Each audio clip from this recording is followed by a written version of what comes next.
tom funguje to, sa zameriam na koreňovú zeleninu. Vyskúšam, či sa už tej, ktorá má svoje najlepšie časy za sebou, dá ešte vdýchnuť nový život.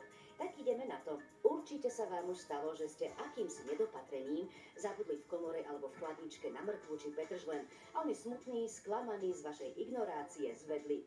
Ja som si také smutné, pokrčené mrkvy a petržleny zadovážila.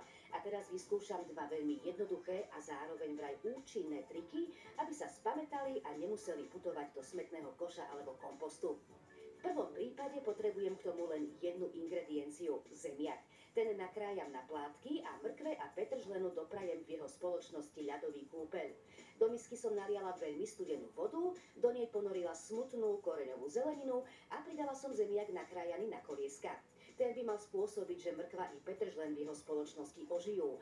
A to vraj preto, lebo zemiak obsahuje veľa škrobu a vo vode prebehne proces nazývaný osmóza, pri ktorom sa voda z oblastí s nižšou koncentráciou rozpustnej látky pohybuje do oblastí s vyššou koncentráciou rozpustnej látky.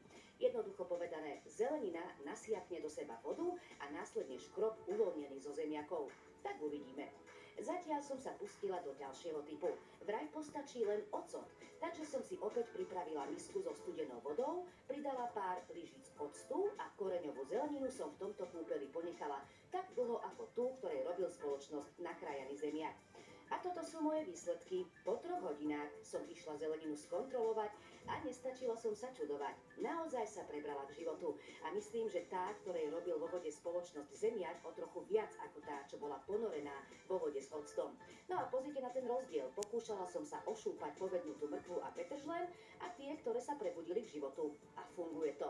Veľký rozdiel. Takže ja idem hneď uvariť zeleninovú polievku.